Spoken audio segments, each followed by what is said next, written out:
স্বাগত জানাচ্ছি আরটিভির সন্ধ্যা সংবাদে। পুরোটা সংবাদে আপনাদের সাথে রয়েছে আমরা দুজন, আমি নুসরাত সুজানা এবং আমি হাবিবা আফরোজ। ২৪-এর গণ অভ্যুত্থানে শহীদদের আকাঙ্ক্ষা বাস্তবায়ন করবে বিএনপি, এমন প্রতিশ্রুতি দিয়েছেন বিএনপি চেয়ারম্যান তারেক রহমান। তিনি বলেন, সবাই সতর্ক থাকলে দেশে আর কখনো ফ্যাসিবাদের উত্থান ঘটবে না। রংপুরের পীরগঞ্জে জুলাই গণঅভ্যুত্থানে শহীদ আবু সাঈদের কবর জিয়ারত শেষে তার পরিবারের সদস্যদের সঙ্গে মত বিনিময়কালে এসব কথা বলেন বিএনপি চেয়ারম্যান। এ সময় আবু সাঈদের পরিবারের সদস্যরা তারেক রহমানের কাছে দাবি জানান, সাঈদের মতো কাউকে যেন আর জীবন দিতে না হয় এমন দেশ বিনির্মাণের।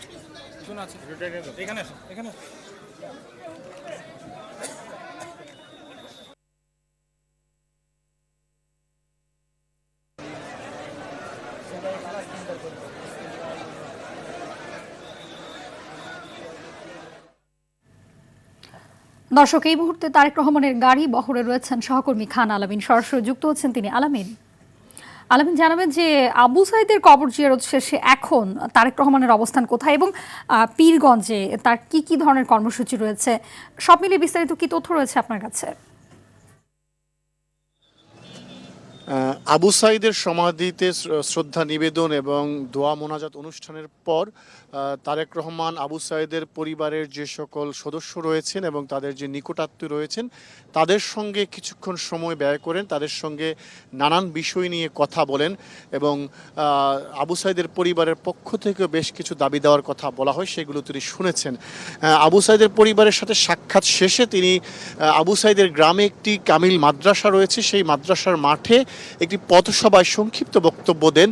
সেখানেও এই এলাকার উন্নয়নে তিনি কি ধরনের কর্মসূচি গ্রহণ করবেন বিএনপি ক্ষমতায় গেলে সেই বিষয়ে সংক্ষিপ্তভাবে এলাকার মানুষকে আশ্বস্ত করেন।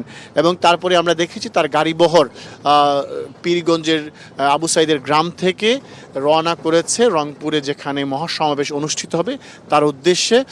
রাস্তায় অসংখ্য মানুষ দাঁড়িয়ে আছে তাকে অভিবাদন জানানোর জন্য, তার সঙ্গে কুশল বিনিময় করার জন্য, যার ফলে তার গাড়িবহরটি ধীর গতিতে সামনের দিকে এগিয়ে যাচ্ছে। এই আবু সাঈদের বাড়ি থেকে পীরগঞ্জের যে হাইওয়ে সড়ক রয়েছে সেই হাইওয়ে সড়কের দূরত্ব ৯ কিলোমিটারের মতো এবং পীরগঞ্জ থেকে রংপুর শহর ১৩ কিলোমিটার, অর্থাৎ ২২ কিলোমিটার পথ। এই ২২ কিলোমিটার পথ পাড়ি দিতে সাধারণত আধা ঘন্টা সময় লাগার কথা, কিন্তু যেহেতু রাস্তায় অনেক নেতাকর্মী এবং সাধারণ মানুষ তারেক রহমানকে এক নজর দেখার জন্য কিংবা তার সঙ্গে কুশল বিনিময় করার জন্য অপেক্ষা করছেন অধীর আগ্রহে নিয়ে, সেহেতু এই পথটি পাড়ি দিতে তার ঘণ্টাখানেকেরও বেশি সময় লেগে যেতে পারে সেই ধারণাটি আমরা করছি। কারণ এর আগেও কিন্তু এমন বাস্তবতায় লক্ষ্য করা গেছে সব পথেই তিনি দীর্ঘ সময় নিয়ে তাকে নির্দিষ্ট গন্তব্যে পৌঁছতে হয়েছে। আমরা দেখেছি যে রংপুরের যেই সমাবেশ স্থল রয়েছে সেখানে লক্ষ লক্ষ জনতা সেই বিকেল থেকে কিংবা কেউ দুপুর থেকে সেখানে জড়ো হয়েছেন, পুরো মাঠ কানায় কানায় পূর্ণ হয়ে গেছে এবং পাশাপাশি সমাবেশস্থলের আশপাশে যত সড়ক কিংবা অলিগলি রয়েছে সব সড়ক অলিগলিতে মানুষের সয়লাভ হয়ে গেছে।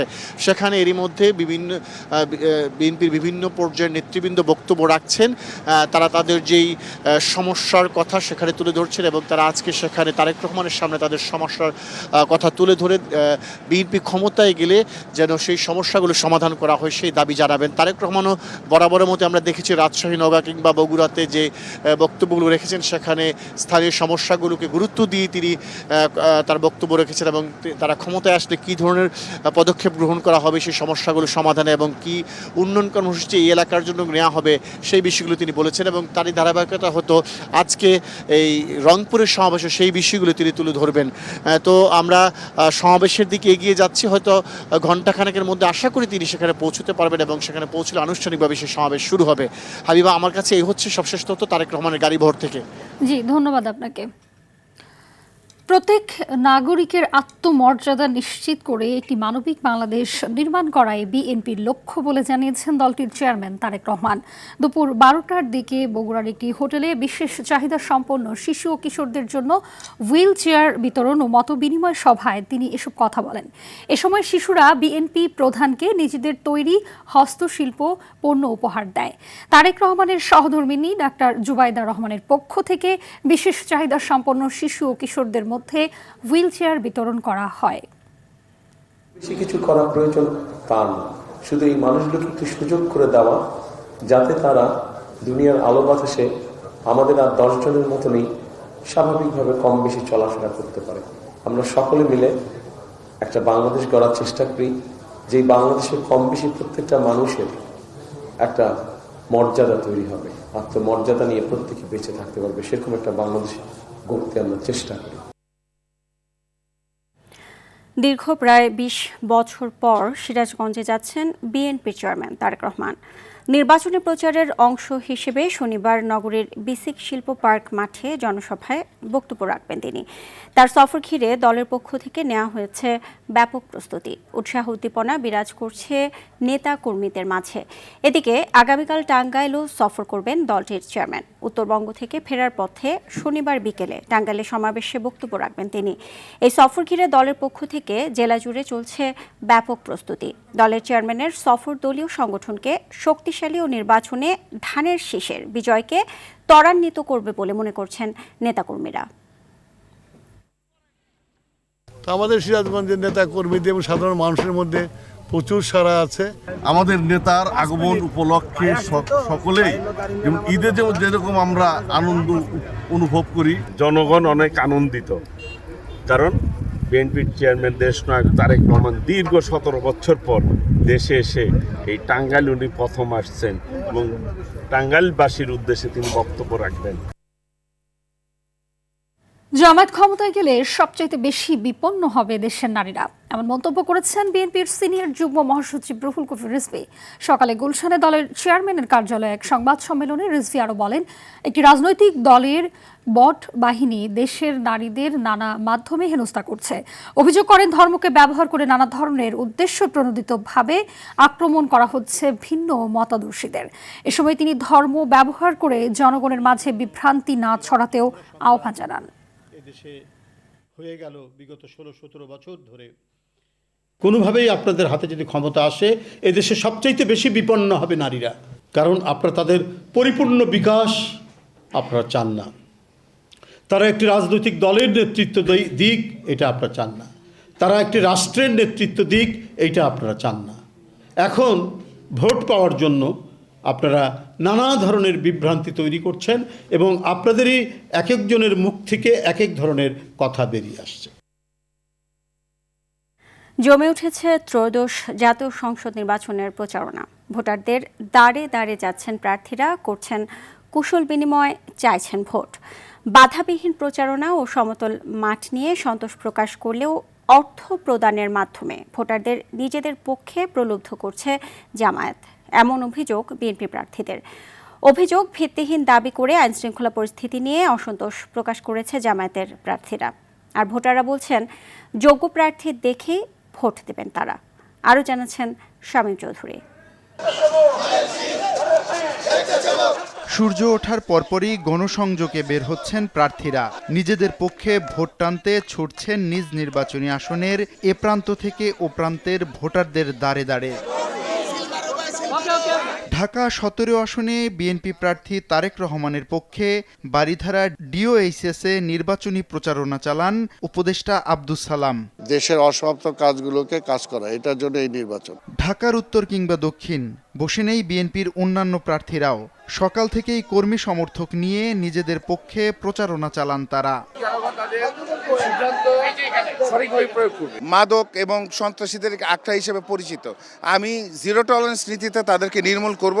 জয়ের বিষয়ে আশাবাদ ব্যক্ত করে বলেন, বিকাশের মাধ্যমে জামায়াত ভোটারদের টাকা প্রদান করলেও জনগণ তাদের প্রত্যাখ্যান করবে। জামাতের কেউ কিংবা অন্য কেউ যদি কারো বাসায় গিয়ে এনআইডি নাম্বার কিংবা তাদের কাছে বিকাশের নাম্বার চায়, তাকে ধরে রেখে আইন শৃঙ্খলা বাহিনীর হাতে তুলে দেওয়া হয়। জনগণের উপরে যাদের আস্থা আছে তাদের তো জনগণের কাছ থেকে আইডেন্টি কার্ড নিয়ে নেওয়ার দরকার নেই, ভোটার আইডি কার্ড নেওয়ার দরকার নেই, তাদের কোনো প্রতিশ্রুতি দেওয়ার দরকার নেই, তাদের তো কোনো অনিয়মে তোয়াক্কা করার দরকার নাই। জয়ের বিষয়ে আশাবাদ ব্যক্ত করেন জামায়াতের প্রার্থীরাও। তাদের প্রতি বিএনপির আনা অভিযোগ প্রত্যাখ্যান করে আইনশৃঙ্খলা নিয়ন্ত্রণে সরকারকে আরও কঠোর হওয়ার দাবি জানান প্রার্থীরা। এখানে বল প্রয়োগের একটি বিষয় সামনে আসতেছে, কাজে এখানে প্রশাসনকে অ্যালার্ট হইতে হবে, ইলেকশন কমিশনারকে অ্যালার্ট হইতে হবে। এই নির্বাচনের মাধ্যমে দেশ থেকে ইনশাআল্লাহ চাঁদাবাজ উৎখাত হবে, এই নির্বাচনের মাধ্যমে দুর্নীতিবাজ উৎখাত হবে।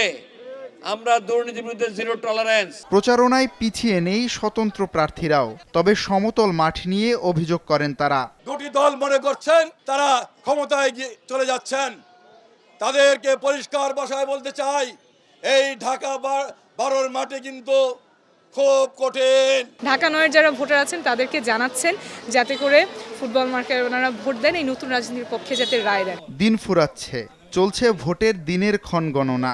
জয়ের বিষয়ে আশাবাদী সব দলের প্রার্থীরাই, তবে প্রতীক দেখে নয়, এলাকার উন্নয়নে যোগ্য প্রার্থী দেখে ভোট দেবেন, এমনটাই বলছেন ভোটাররা। আমি যাকে মনে করব যে আমাদের সবার জন্য উপকার আসবে তাকে আমি ভোট দেব। শামীম চৌধুরী, RTV, ঢাকা। ত্রয়োদশ জাতীয় সংসদ নির্বাচনে গণসংযোগ ও প্রচারণায় ব্যস্ত সময় পার করছেন প্রার্থীরা। ঢাকা 14 আসনে রয়েছেন সহকর্মী হাসান মাহমুদ, চলে যাব তার কাছে। হাসান জানাবেন যে ঢাকা 14 আসনের প্রার্থীদের প্রচারণার কি তথ্য রয়েছে আপনার কাছে এবং ভোটাররা কি বলছেন? হাবিবা, ধন্যবাদ। আপনি যেমনটি বলছিলেন, আমি এখন অবস্থান করছি ঢাকা 14 আসনে। ঢাকা 14 আসনে আমি দেখেছি যে প্রার্থীরা কিন্তু ভোটারদের দ্বারে দ্বারে যাচ্ছেন, ভোটারদের তাদের যে উন্নয়নমূলক কর্মকাণ্ড এবং এই আসনের যে সমস্যাগুলো রয়েছেন সেই সমস্যাগুলো নিরসনে ভোটারদের কিন্তু প্রতিশ্রুতি দিচ্ছেন এবং নির্বাচিত হতে পারলে কিন্তু এই এলাকার যে সমস্যাগুলো রয়েছে, শহরভিত্তিক যে মাদক এবং কিশোর গ্যাং যে সমস্যাগুলো খুব খারাপ আকার ধারণ করেছে, সেই সমস্যাগুলো নিরসনে কিন্তু তারা কাজ করবেন বলে জানিয়েছেন। আমি এখন অবস্থান করছি ঢাকা 14 আসনে ধানের শীষের যে প্রার্থী রয়েছেন সানজিদা ইসলাম তুলি। আমরা তার সঙ্গে যদি একটু কথা বলি, তিনি ভোটারদের উদ্দেশ্যে আসলে আপনার কি কথা রয়েছে, আপনি নির্বাচিত হতে পারলে এই আসনের মানুষের জন্য কি কাজ করবেন? ধন্যবাদ। আসসালামু আলাইকুম। আমরা ঢাকা 14 আসন থেকে ধানের শীষের প্রার্থী হিসেবে আগামী 12ই ফেব্রুয়ারি যে নির্বাচনে অংশগ্রহণ করছি এবং ঢাকা 14 আসন আপনারা জানেন দারুসালাম, মিরপুর, শাহালি, রূপনগর আংশিক থেকে শুরু করে 2টা ইউনিয়ন আছে আমাদের, বনগাঁও, কাউন্দিয়া। তো এই সবটা এলাকাতে যেই মানুষ, সকল জনঘন বসতি আমাদের, তো সেই যেই সমস্যাগুলো আমরা পেয়েছি জনগণের কাছে, যে তাদের মধ্যে আপনারা যেটা বললেন, জনগণের জননিরাপত্তা নিশ্চিত করাটা আমাদের প্রধান প্রায়োরিটি সকল অবস্থার প্রেক্ষিতে। তো আর যেটা আমরা আসলে বলতে চাই যে দুর্নীতি, চাঁদাবাজি, দখলদারিত্ব, মাদকের ব্যাপক প্রভাব, যেখানে আসলে আমরা দেখতে পাচ্ছি যে আমার তরুণ প্রজন্ম, আমাদের ভবিষ্যৎ প্রজন্ম আসলে ধ্বংসের মুখে, যেটা ক্ষমতার অপব্যবহার আসলে কুক্ষিগত হয়ে গেছিল। তো সেই জায়গা থেকে উত্তরণ করে নিয়ে আসতে হবে। এই লক্ষ্যে আমাদের অনেক পরিকল্পনা এখানে কাজ করছে। যেমন আমরা একদম জিরো টলারেন্সে থাকবো মাদকের ক্ষেত্রে, দুর্নীতির ক্ষেত্রে, দখলদারিত্ব, চাঁদাবাজির ক্ষেত্রে, এবং সেই লক্ষ্যেই কাজ করে যাচ্ছি। পাশাপাশি আপনি আসলে এই যে নির্বাচনী প্রচারণা 9টি দিন পার করলেন, কেমন প্রত্যাশা করছেন বা ভোটারদের কেমন সাড়া পাচ্ছেন? আলহামদুলিল্লাহ, খুব ভালো। আমি ভোটারদের, জনগণের কাছে যখন যাচ্ছি, প্রত্যেক এলাকায়, গলিতে, রাস্তায়, তো সেখানে মানুষের যে ভালোবাসা ধানের শীষের প্রতি, বাংলাদেশ জাতীয়তাবাদী দলের প্রতি, তো এবং বাংলাদেশ জাতীয়তাবাদী দলের যে আদর্শ নীতি, মরহুমা বেগম খালেদা জিয়া আমাদের সাবেক 3 বারের প্রধানমন্ত্রী, তার প্রতি যে ভালোবাসা, আমরা সেই ভালোবাসার প্রতিফলন দেখতে পাচ্ছি এবং শতভাগ ইনশাল্লাহ আমরা বিশ্বাসী এবং আশাবাদী আমরা ধানের শীষকে বিজয় করে আনবো ইনশাল্লাহ। হ্যাঁ, আপনি শুনছিলেন হাবিবা, আমি ঢাকা 14 আসনের ধানের শীষের প্রার্থী, তার সঙ্গে কথা বলছিলাম। তিনি কিন্তু ভোটারদের কাছে যেরকম সাড়া পাচ্ছেন সেই সাড়ার কথা তুলে ধরছিলেন এবং তিনি জয়ের ব্যাপারেও ঢাকা 14 আসন থেকে অনেকটাই আশাবাদী।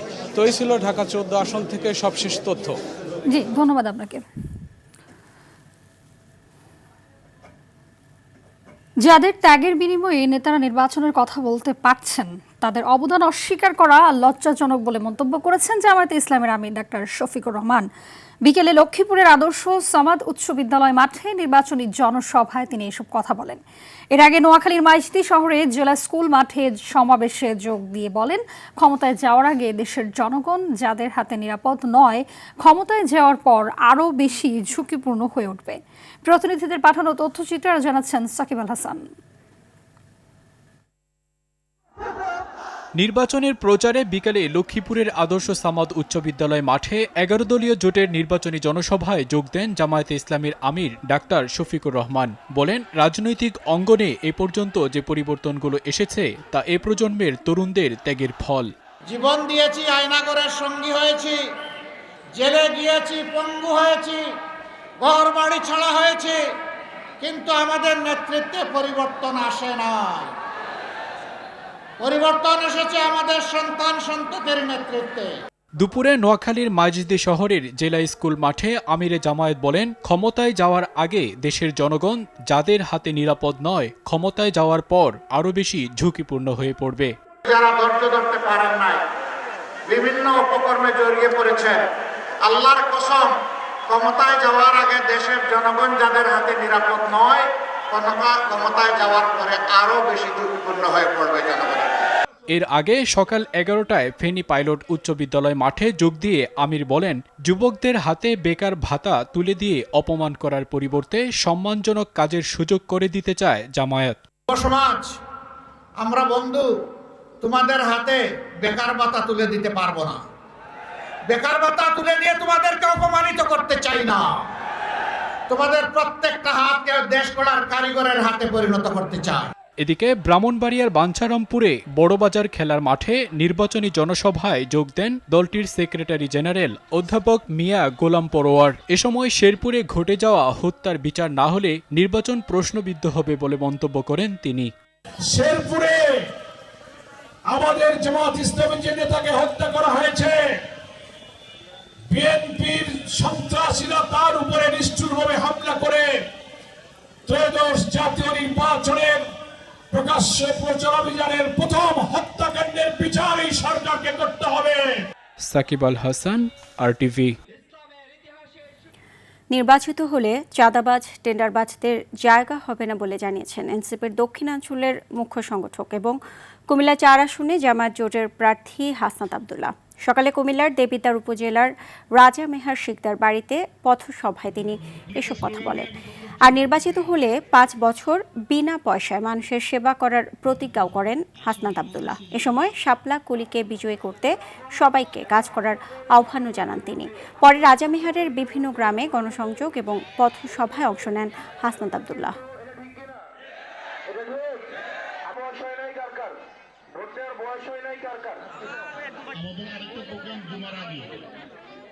আগামী 5 বছর আমরা আপনাদেরকে সহায়তা করব। যদি আপনার কাম মনে হয় যে মাদক মুক্ত একটা সমাজ গড়তে চান, তাইলে আপনার যাইতে হবে। আমি একা মানুষ, আমার পায়ে কত মাইল হাঁটবো? আবার আগের মতো হোক এটা চান? যদি না চান তাহলে আপনাদেরকেও কাজ করতে হবে। অন্তর্বর্তী সরকারের সময় নবম জাতীয় পে স্কেল বাস্তবায়ন না হওয়ায় হতাশ সরকারি চাকরিজীবীরা। নির্বাচিত সরকার আসলে তা বাস্তবায়ন ঝুলে যাওয়ার আশঙ্কা তাদের। সিপিডির সিনিয়র রিসার্চ ফেলো তৌফিকুল ইসলাম খানের মতে, অর্থের ব্যবস্থা করেই পে স্কেল ঘোষণা করা উচিত ছিল। বিস্তারিত বিলাল হোসেনের রিপোর্টে। 2015 সালে সরকারি চাকরিজীবীদের সবশেষ পে স্কেল দিয়েছিল সরকার। 24-এর গণ অভ্যুত্থানের পর সরকারি কর্মকর্তা কর্মচারীদের প্রত্যাশা অনুযায়ী গঠন করা হয় জাতীয় বেতন কমিশন। দীর্ঘদিন যাচাই বাছাই শেষে প্রধান উপদেষ্টার কাছে প্রতিবেদন জমা দেয় জাতীয় বেতন কমিশন। এরপর অন্তর্বর্তী সরকার তা বাস্তবায়ন করবে আশায় বুক বেঁধেছিলেন সরকারি চাকরিজীবীরা। কিন্তু তা বাস্তবায়নের বিষয়ে অর্থ উপদেষ্টার কোনো সুস্পষ্ট জবাব দেননি। তবে অন্তর্বর্তী সরকারের মেয়াদে পে স্কেল বাস্তবায়ন হচ্ছে না বলে জানিয়ে দেন জ্বালানি উপদেষ্টা। পে কমিশনের রিপোর্টটাই শুধু দেওয়া হয়েছে, এটার কিন্তু বাস্তবায়নের কোনো সিদ্ধান্ত এখন হয় নাই। পে স্কেল বাস্তবায়নের ঘোষণা না আসায় হতাশ সরকারি চাকরিজীবীরা। তাদের মতে পরবর্তী সরকারের আমলে তা আমলাতান্ত্রিক জটিলতায় ঝুলে যেতে পারে। তারা বলতে পারে যে আমরা মাত্র ক্ষমতায় এসেছি, দেশের অর্থনৈতিক অবস্থা স্থিতিশীল হোক, আপনারা ধৈর্য ধারণ করেন। এখানে সময় ক্ষেপণের একটা বিষয় থাকে। তাদের পদোন্নতি নিশ্চিত করে গেজেট আকারে বাস্তবায়ন করে দিতে পারে, শুধু বেতন কমিশনের ক্ষেত্রে এসে তাদের এই অনীহা কোনোভাবেই গ্রহণযোগ্য নয়। সিপিডির senior research fellow Taufiqul Islam Khan জানান, বর্তমান বাস্তবতায় নানা জটিলতায় আটকে আছে পে স্কেল বাস্তবায়ন। 1 মাস 2 মাস আগেও কিন্তু সরকার যখন এই পে কমিশন কাজ করছে, তখন এই সরকারের দায়িত্ববান অনেকেই বলেছেন যে তারা পে কমিশনের কিছুটা হলেও বাস্তবায়ন করে দিয়ে যাবেন। কিন্তু এখন পরিস্থিতি যেরকম আসছে তাতে হলো যে আসলে এটা বাস্তবায়নের জায়গা নাই, কিন্তু তাদের প্রতি তো অন্যায় করা হচ্ছে, কারণ তাদের একটা এক্সপেকটেশন আপনি তুলে দিয়ে তারপরে আপনি এটা হয়তো দিতে পারবেন না, সুতরাং তাদের যখন কিছু মনের ভিতরে কষ্ট থাকতেও পারে। পে কমিশনকে পূর্ণাঙ্গ রিপোর্ট প্রকাশের দাবি জানান তিনি। তারা যদি এটা বিশেষজ্ঞ প্রতিবেদন না করে থাকেন, এটাকে যদি তারা একটা ট্রেড ইউনিয়নের দাবিনামার মতন করে থাকেন, তাহলে সেই পে কমিশনকে নতুন যে সরকার আসবেন তারা একভাবে বিবেচনায় নেবেন, অথবা এটা যদি পেশাদারিভাবে হয়ে থাকে তাহলে আরেকভাবে বিবেচনায় নেওয়া উচিত। বিল্লাল হোসেন, RTV, ঢাকা। ৩৬ দফার নির্বাচনী ইশতেহার ঘোষণা করেছে জাতীয় নাগরিক পার্টি। সুশাসন, সংস্কার ও সার্বভৌমত্বের বিষয়ে লক্ষ্য নিয়ে এনসিপি নির্বাচনী ইশতেহারে গুরুত্ব পেয়েছে নারী অধিকার, কর্মসংস্থান, শিক্ষানীতি ও জলবায়ুর মতন বিষয়।